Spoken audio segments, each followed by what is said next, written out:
અમદાવાદના ચંડોળા તળાવમાં demolition phase 2 આજથી શરૂ થશે। ડિમોલેશનનો બીજો તબક્કો જેમાં અંદાજિત 10,000થી વધુ મકાન તોડવામાં આવશે।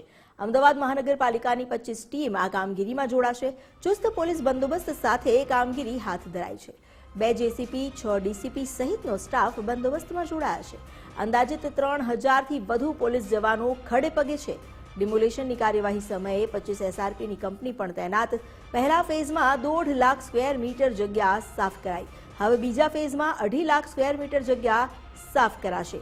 થોડા દિવસ પહેલા અંદાજે 5,000 મકાન તોડી પડાયા હતા। 2010 પછી અહીં રહેતા લોકોને મકાન આપવામાં આવશે। એએમસી દ્વારા ફોર્મ ભરવાની પણ શરૂઆત કરાઈ છે।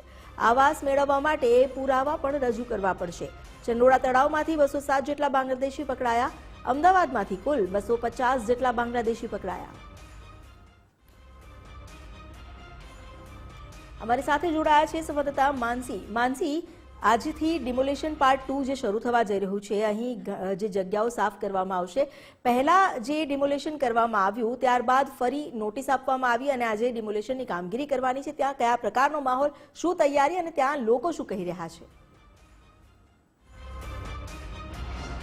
ચોક્કસ અમિતા આજથી ચંડોળા ફેઝ 2 ની જે દબાણની કામગીરી છે તેની શરૂઆત કરવામાં આવી છે। ફેઝ 1 બાદ હવે ફેઝ 2 ની જે કામગીરી છે તે કરવામાં આવી રહી છે। અંદાજિત વાત કરવામાં આવે તો ડિમોલેશનની શરૂઆત થઈ ચૂકી છે। પોલીસ અને કોર્પોરેશન વિભાગ સંકલન સાધીને જે કામગીરી છે તે કામગીરી કરી રહ્યું છે।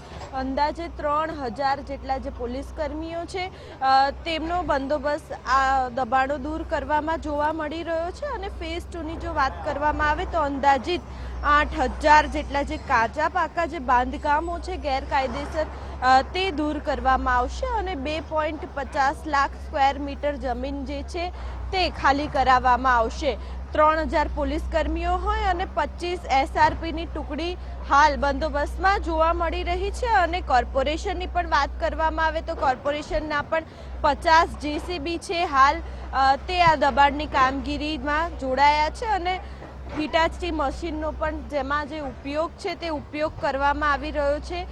મહત્વનું છે કે ગુજરાતનું સૌથી મોટું ડિમોલેશન કહી શકાય કારણ કે સૌથી વધારે ગેરકાયદેસર દબાણોની વાત કરવામાં આવે તો સૌથી વધારે ગેરકાયદેસર દબાણો અમિતા ચંડોળામાં જોવા મળી રહ્યા છે અને ચંડોળામાં સૌથી વધારે જે ગેરકાયદેસર દબાણો છે તે દૂર કરવાની જે કામગીરી છે તે કરવામાં આવી રહી છે। હાલ આ જે દ્રશ્યો છે કે તમામ જે પોલીસ કર્મીઓ છે તે બંદોબસ્ત કરી રહ્યા છે અને કોઈ અનિચ્છનીય ઘટના ન બને તે માટે સતત ખડે પગે જે સુરક્ષા છે તે સુરક્ષા આપી રહ્યા છે। ડિમોલેશનની વાત કરવામાં આવે તો આજથી ફેઝ 2નું જે ડિમોલેશન છે તે શરૂ કરવામાં આવી રહ્યું છે। અહીંથી આવતા જતા તમામ જે લોકો છે તે લોકો પણ ખાસ કરીને વાત કરવામાં આવે તો તેમનું પણ નામ એડ્રેસ પૂછવામાં આવી રહ્યું છે અને સૌથી વધારે ડિમોલેશનની વાત કરવામાં આવે તો સૌથી વધારે અંતિમ કલાકોમાં એટલે કે ગઈકાલની જો વાત કરવામાં આવે તો ગઈકાલે જ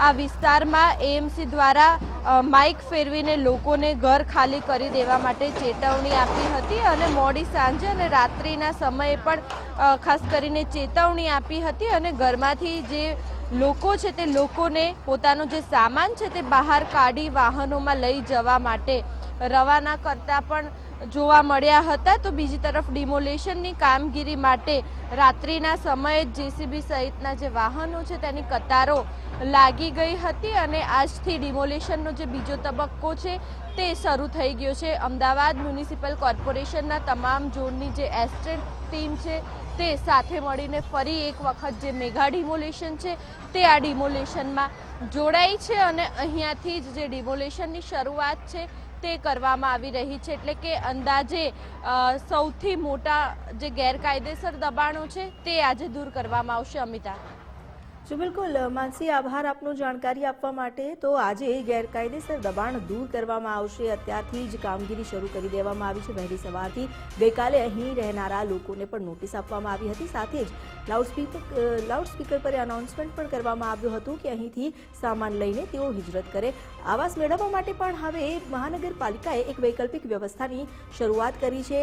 જેટલા પણ લોકો 2010 બાદથી ચંડોળા તળાવમાં રહેતા હતા તે લોકોના આવાસ માટેની વ્યવસ્થા કરવામાં આવી છે અને અને તેને માટે મહાનગરપાલિકા દસ્તાવેજીકરણ કરશે. પૂરા દસ્તાવેજ મેળવી પુરાવા એકત્રિત કર્યા ત્યારબાદ તેમને ઘરની વ્યવસ્થા કરી આપવામાં આવશે.